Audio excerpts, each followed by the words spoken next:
Yan po rin po ang Panginoon. August 10, 2024. Ayan. Tayo po ay manalangin. Let us pray. Heavenly Father, we praise and worship you. We glorify your name. Thank you for your Thank you that you have provided every day our needs. Thank you for your unconditional love for us. Father God, forgive our shortcomings to you. We pray for good health and protection. We pray for peace around the globe. We pray for a pure heart for all of us. In Jesus' name, amen. Happy birthday po kay Retter Costello. Happy birthday to Brother Sonio Salvador. Happy birthday to Sister Cecil Pilomeno. Happy birthday to Brother Amado Asarcon. Happy birthday to Brother Rene Javier. Happy birthday to Sister Lisa Carillo Lasaragan. Happy birthday to Rita, Sister Rita Adok Salvador. And happy birthday to Brother Rudy Salvador. Yan po, August 10, 2024 na po ngayon.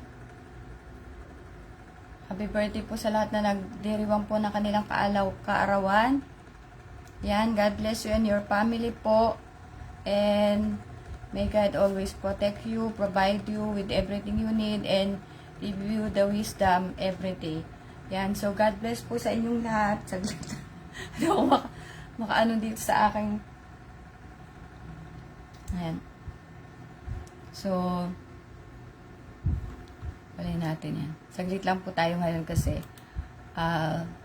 sa totoo lang, dapat kayo hindi na naman ako matutuloy. Dahil sabi ko masama na naman katawan ko, pero yan, biyaya po ng Panginoon, pinagtagumpay tayo. Kasi sabi ko, Lord, magdadagdag na naman ako ng utang sa'yo.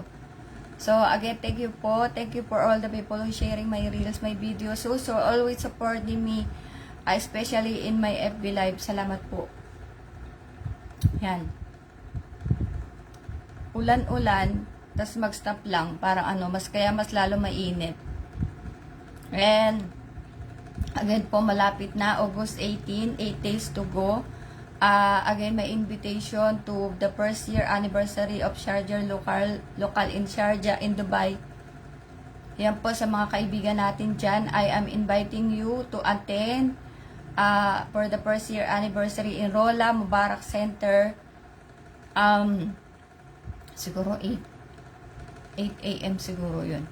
Yan po. But if you need anything, transportation or someone to assist you, you can message me, or if you know anyone port watcher in Dubai po, so you can message them. Wag po natin palampasin tong araw na ito, August 18, 2024, because you know what is happening around the globe na po. So, if we said that you are the lost sheep na hinahanap po ng Panginoon, so do not waste our time. Kahit naman wala po pong 18, pwede na kayo pumunta sa church. So, do not wait for that day. Yan, pero kung hesitant ka pa, gusto makita yung anniversary, how the Port Watchers is celebrating the anniversary in the church, yan po. So, you can message me if you need anything. Huwag lang pera. Huwag lang pera. Okay po, so wala rin tayong yan. Yan, faith lang po, dyan tayo mayaman. Glory to God. So, August 18, 2024, I am inviting all my friends and for all the people na na-invite na natin, yan po. God is calling you. This is the time that, we are encountering so many trials in our life. We should understand that God is parang has a message for us. So, yan po. Wag po nating yun maisip natin na minsan dumarang tayo sa problema, pero kasi may layunin ng Diyos. Yan po na bakit tayo may mga problema, dalahin, yan po. So, at sabi ko ako, ganun ako sa tabakbak na problema, yan gusto lang pala ako dalhin ng Panginoon sa tamang pananampalataya. Glory to God. So, for all the people I already invited, God is expecting you. Yan po. So, do not wait for, wag na natin baka, mamaya, di ba, yung tinatawag ka, tas wala nang tatawag pa sa'yo. Wala nang tatawag pa sa'yo, di ba po? So, glory to God. And, of course, you should receive salvation. Wag ka na mag-isip. You know, in last August 8, hindi ko to napanood talaga. Only last night I watched this, that there is 7.6 earthquake in Japan, and the people are warned about the mega quake and the, tsunami warnings in Japan po, because in last March 2011 it happened that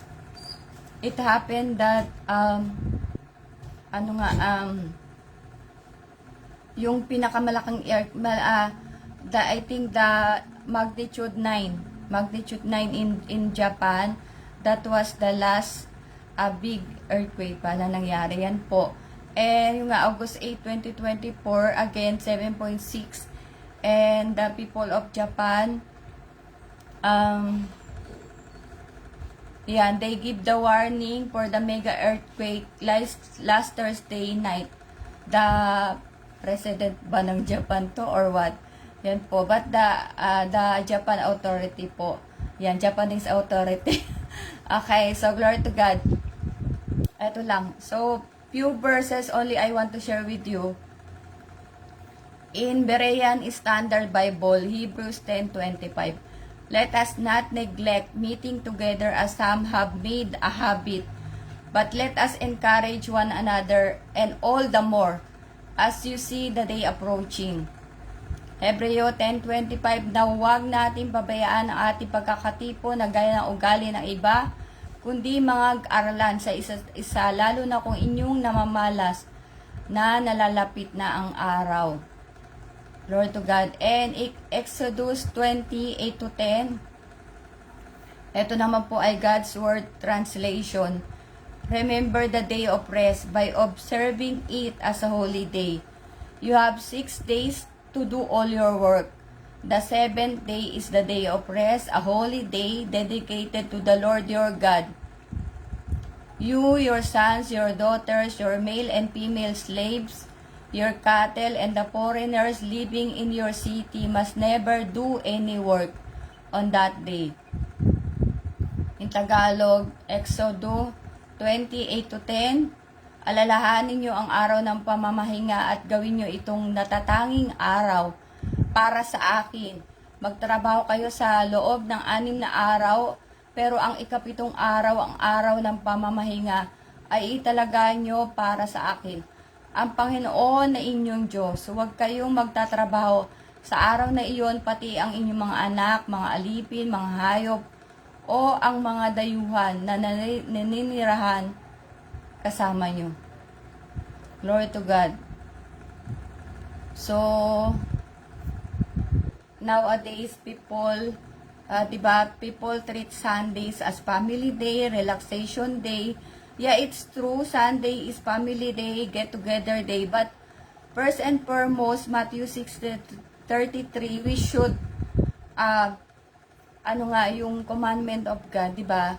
That is the Lord's Day po. So, bago ka magliwaliw.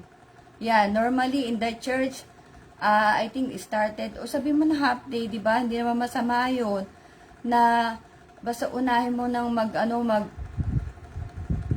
mag-worship po. Yan.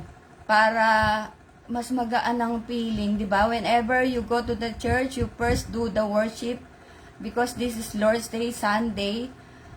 You have the whole day as it is very smooth and basta napakaaliwan ng diba? Pag nauna mo talaga yung Panginoon, because Sunday is really the Lord's Day. So, ano ba sabi diyan, diba? English tayo. You have 6 days to do all your work. The 7th day is a day of rest, a holy day dedicated to the Lord your God. Diba po? So, Sunday, we should give importance. Although some people, they will celebrate a lot of things on Sunday. But first and foremost, we should do our job, do our duty for God. Yan po na to worship Him on Sunday, to glorify His name. Yan po, to give ourselves out as a living sacrifice. So, yun po yung hinahanap ng Panginoon. Hindi hinahanap ng Panginoon. Hindi niya, pag nagpunta ka ng church, hindi naman hanapin sa'yo, asan yung kayamanan mo. Ikaw talaga. Yan po tayo. Init. Sana. Ang hanapin talaga ng Panginoon talaga sa atin, yung ating pong mga sarili na nag-e-effort ka talaga. That is the work of the true worshiper. You are, doing your best to be, to be good in the sight of God, na ikaw mismo talaga, you have the time to go to the church because that is for God. Yan po. And actually, I told you that is 24 hours should be, diba, yung sabi nga, the 7th day is the day of rest. That's why in the church, by the grace of God, we have Bible study, normally 1 hour, 1.5 hours, because in the church Sunday, you will spend like 2 hours, 3 hours, and then 24 hours in one day. So, Bible study, prayer meeting, kawan meeting, black meeting, and ano pa ba? Yun po, na when you sum it together, actually you will not come up with 24 hours, but at least God knows if we will give our time. Na po, that we should do those things. You will go to the church as a living sacrifice. Yan po talaga gusto ng Panginoon, di ba? Na tayo po sasabak po sa Kanya. Yan. At binigyan tayo, God gave us the 6 days to do all your work. Gawin mo na ng gawin. And then Sunday, you dedicate it for God. Glory to God po. And di ba sabi kasi, yan nga English tayo. Let us not neglect meeting together as some have made a habit. But let us encourage one another, and all the more as you see the day approaching. Yan po, kaya nga, I told you when Sundays, yan. And sometimes I really felt my condition is not good, but in my mind, I am tagot talaga ako sa Diyos yan po, na anything can happen. So, even I am not okay, I will just pray to God and, parang let this will be done. I know that He will not allow that I will not go to the church on Sunday. That's why I always remind Jeron in the evening, tomorrow, Jeron, we will go to the church, so you have to sleep early because Sunday this is for God and we really don't know what will happen the next day. So we will not take chance. Yan, ganyan kami ni Jeron. We don't want taking chances, and parang we remind each other. I have to remind him because he is, only 12 years old and he accept God only 11 years old by the grace of God. Yan po. So, talagang pinaglalaban talaga namin yung Sunday po. Yan.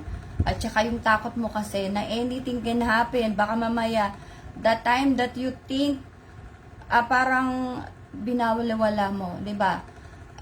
Dumating yung Panginoon, parang dire-diretso ka, tapos isang araw, bigla ka nag-absent. Hallelujah! Di ba po? So, ayan, for our viewers, some people, maybe you are not used to go to the church on Sunday, but I want to tell you, when, by the grace of God, when my mom is alive, we are used to go on Sundays in the church. When I was in Roman Catholic, yan po. That's why when parang we separate ways because we are working, all of us, someone is on the other place and me on the other place, ganyan. Medyo iba-iba na. But when the time I went to Dubai, the one thing I search, church. Yeah, pero yung church kasi doon, yung Roman Catholic pa ako, so hinanap ko talaga. And sometimes I do not have money to go to the church because I need to ride in a taxi. That's why whenever somebody that before Kim, my friend, she's like a sister to me. Whenever she will tell me, Ate, I have money, you want to go to the church, so I will be the one to pay for the taxi. I felt really happy because I can go to the church because somebody is, ayun nga, parang used by God to pay for the taxi. Makaka-church ako. Yan, glory to God. And, yesterday, I think this was yesterday, diba? Pero Tagalog na lang po to. Sa unang 1, 2, 3 to 6, yung sinabi ko, nakatitiyak tayong nakikilala natin ang Diyos kung sinusunod natin ang kanyang mga utos. Ang nagsasabing nakikilala ko siya, ngunit hindi naman sumusunod sa kanyang mga utos ay sinungaling. At wala sa kanya ang katotohanan, ngunit ang tumutupad sa salita ng Diyos ay umiibig ng wagas sa Diyos. Sa ganito nalalaman natin na tayo talagang nasa kanya. Sino mang nagsasabing nananatili siya sa Diyos ay dapat mamuhay tulad ng pamumuhay ni Jesucristo. Glory to God po. Yan, that's why so many people are saying they love God, but we should not do that only in the lips. Yan, meron din, there's a verse also for that we should not parang worship God through our lips, or we are saying we love God, we love ano ba tawag doon? May tawag doon na hindi lang talaga puro sa labi. That's why there should be an action that we are showing by our action that we really love God because we are obeying God's commandments po. Hindi pwedeng nasa puso ko, nasa utak ko, nasa isip ko. Yan, di ba? Ano isip sabihin sa'yo ng Panginoon?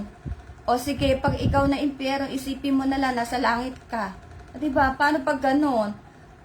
Kumbaga yung ano natin, yung mga katwiran. Yan, mga alibis.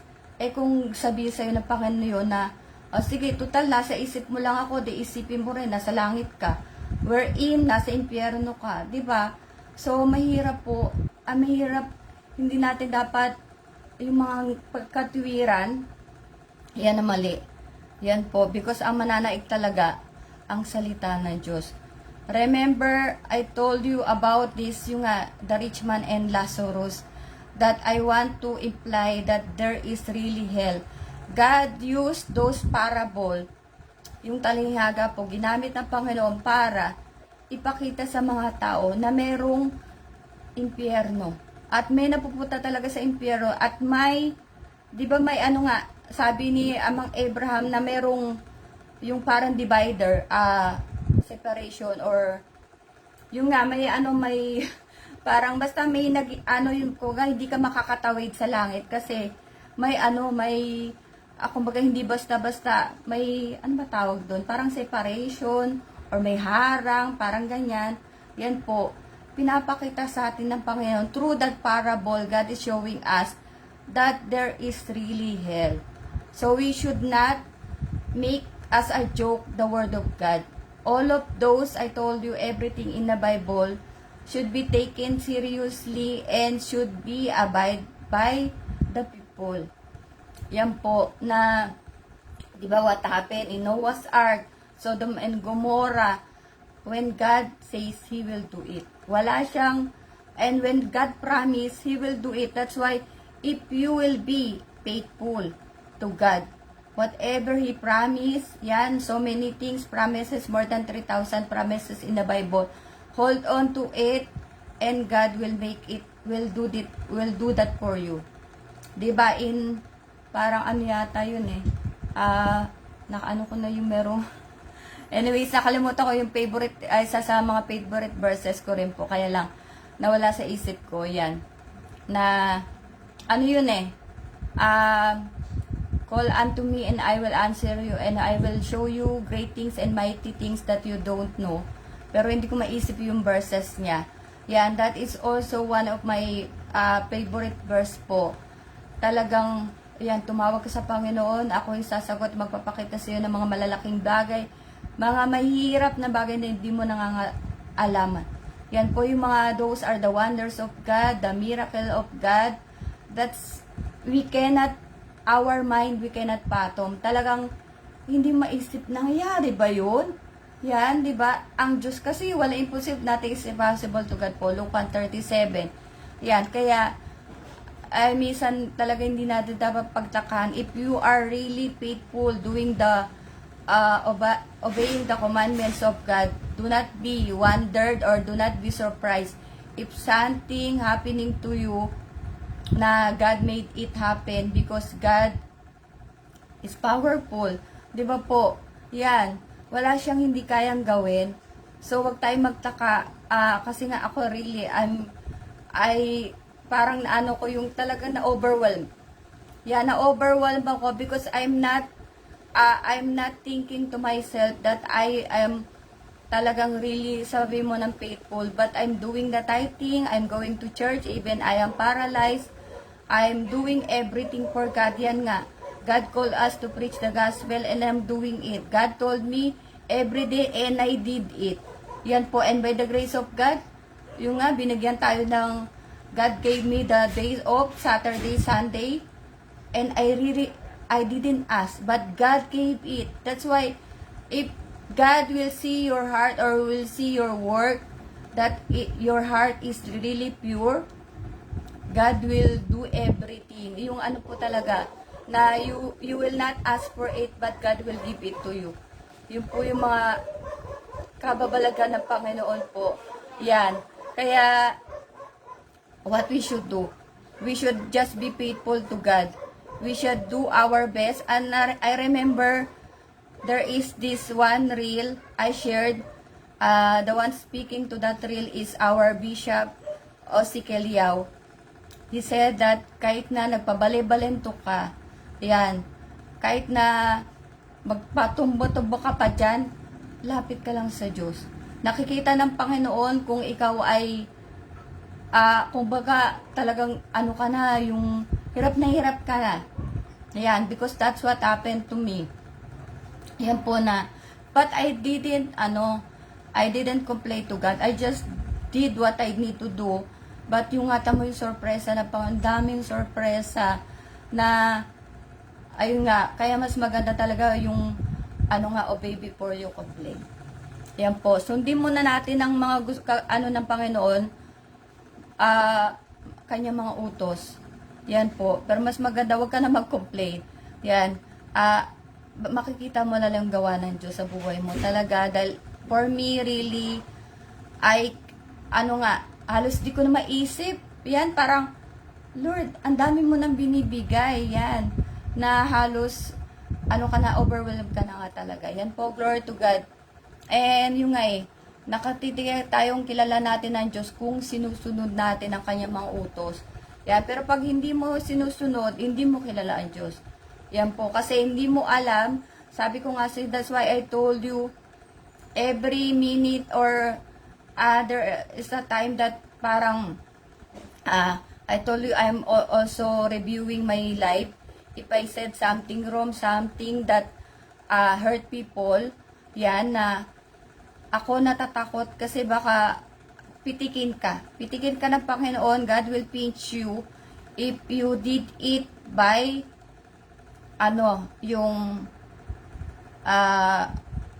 yung sinadya mo.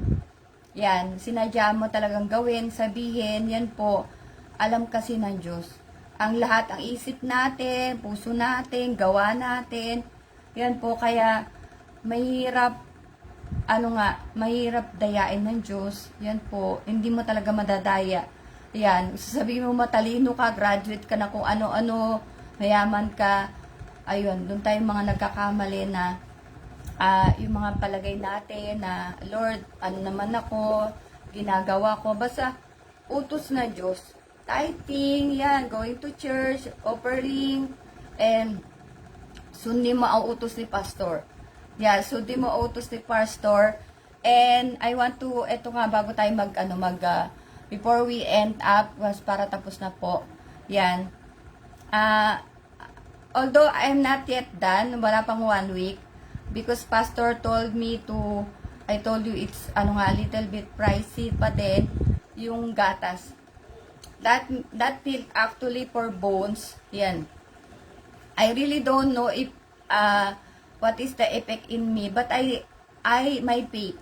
my faith is it's helping me. I told you before when I was in Dubai, Presbyter Eliasa, when I asked for some advice and she advised me, and because I am afraid, that's why I didn't follow her advice, and what happened is I failed. Something wrong happened. But now, Pastor told me, Pastor Lynn, here in Pangasinan, she told me to buy that milk nga po. Maybe it will help me for my bones because I'm really weak po. Yun talagang totoo talaga na parang, alam mo yung kandila, the candle, I'm like a candle that whenever the candle is, parang melted, it's like me. Na para rin ako natutunaw na, Lord, kukunin mo na ba ako? Parang ganun po. But, I always pray to God kasi we see the people that there's are millions, billions of people that will be, that will go to hell. Di na parang, that will go to hell. They didn't know the truth. At least God is giving us the chance, no po, to obey His commandments, to believe that Jesus Christ is the Son of God, He is our Lord and Savior, to repent, to confess, to be baptized, to be holy, and will do all the commandments of God po. Yan. And do not steal, adultery, do not kill. Yan po. And di ba, the 10 commandments, He made it too. God love above all, and love your neighbor as you love yourself. If you happen to, by the grace of God, you become victorious to obey those things. Yan. Just pray to God and say thank you. Glory to God po. I have my last verse now. In Romans 12:2, New International Version, do not conform to the pattern of this world, but be transformed by the renewing of your mind. Then you will be able to test and approve what God will is, His good, pleasing, and perfect will. Ito po sa Tagalog. Roma 12:2. Huwag niyong tularan ang mga pag-uugali ng mga tao sa mundong ito. Hayaan niyong baguhin kayo ng Diyos sa pamamagitan ng pagbabago ng inyong mga isip para malaman niyo ang kalooban ng Diyos, kung ano ang mabuti, ganap, at kalugod-lugod sa kanyang mga paningin. Glory to God po. Yan. Again, by the grace of God, I am inviting everyone, pmcc4w.org. You can check that in your Google, yan po sa internet. So that, ngayon pa lang, because we really, what is happening around the globe is very scary. Yan, wars here and there, yan po, di ba? Sa Israel, sa Iran, sa Lebanon, earthquakes kung saan-saan, sa Japan, sa Pilipinas. I think I mentioned in my FB Live in Surigao del Sur last week. Yan po, ang dami na nangyayari. Do not wait for tomorrow. If you happen that the weather is good, or tomorrow you go to church, you hear the word of God from the pastor, you confess, just tell the pastor that after the church, after yung service, gusto mo na magpabaptize. Yan po, do not wait for tomorrow sa mga kaibigan ko dyan. If so happen that one day, yan nga, unfortunately, God will come, the rapture will take place. Di ba nangyari na? Wala na tayong masasabing regret talaga. Wala nang yung regret, non-useless na po. Wala, ang hirap. May iwan yan po. So, sana kagaya ko yun ng anak ko na si Jairo, sigurista.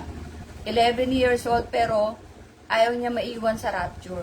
Yan. Hindi niya man siguro alam ang lahat ng mangyayari pag naiwan ka pag naranas mo yung tribulation. Pero at least, he has this mind, di ba? Sabi niya, di ba? Do not be conformed to the pattern of this world, but be transformed by the renewal. Di ba? 11 years old when he decided to accept Lord Jesus Christ as his Savior. Yan po, as his Lord pala. Jesus Christ. Bale-balag tong na. Sorry po. So, sana po, ganun tayo na. And I told you, my son, Jairon, by the grace of God, He is now doing the tithing, he is now doing the offering. Yan po, hindi nga lang lagi. Minsan nakakalimutan ko yung bahan niya. Siyempre, bata pa rin. Ako nga, ilang taon na ako ngayon, di ba po? So, yan, tayo po'y magmadali na. Yan po, wag na kayo mag-atubiliin, wag na kayo mag-isip pa. Baka kakaisip niya po, wala na tayong time. Di ba? You can see around the globe, lahat na masasamang tao na makikita mo na lahat sa internet, wala nang dapat ipaliwanag po ang Panginoon. All what is in the Bible is happening. Ayan, malakas na naman po ulan. So, purihin po ang Panginoon, tayo po manalangin, dakilang Diyos. Salamat po sa araw na ito, Panginoon, na muli pinagtagumpay mo ay yung abang likod na makapagdala na yung mga salita. Salamat po muli sa yung mga katotohanan, sa mga salitang nahiyag sa amin, Panginoon. Daalangin namin patuloy ang kapayapaan, dakilang Diyos, at ang aming mga kaibigan, na sila po ay wag nang mag-alinlangan pa, Panginoon, na tanggapin ka sa kanilang mga buhay, na maging tagapagligtas at kanilang Panginoon, Panginoon. Hallelujah. Ama, dalangin namin patuloy ang mga may sakit, ikaw ang magpagaling sa mga may mga prayer request po, anuman po iyon, ikaw ang maglalaan, dakilang Diyos, sapagkat alam namin kami manampalatayang lang, O Diyos, at ikaw ang Panginoon namin na hindi kami mapapahiya. Ama, patuloy mong maglaan ka sa mga nangangailangan, anuman po ang kanilang pangangailangan, pinansyal, spiritual, kalakasan. Panginoon, ikaw po ang magbigay sa bawat isa. Patuloy namin dalangin ang kaligtasan na marami namin kaibigan na, Panginoon, sa ngayon ay hindi namin alam kung sila'y naguguluhan, hindi namin alam kung anong kanilang hinihintay. Ngunit dalangin namin na ang kanilang mga isip, ang kanilang mga puso, Panginoon, ay mapunta sa laging paghahanap sa iyo, Panginoon. Hallelujah. Muli minsan pa, dalangin namin sa araw ng bukas, ang aming mga kaibigan ay nasa iyong bahay sambahan. Panginoon po, makinig na yung mga salita, sapagkat di nga namin alam ang mangyayari sa araw ng bukas, Panginoon, na ikaw lamang po nakakaalam, Ama. Hallelujah. Salamat po, at ibinabalik namin na walang hanggang pagluluwalhati, pagpapasalamat sa pangalan ni Jesus na haring darating. Amen and glory to God. See you po all tomorrow, and God bless Maria Elizabeth Ola de Buan, sis. I love you and God bless po sa inyong lahat, and see you all on Monday po. God bless us all. Glory to God.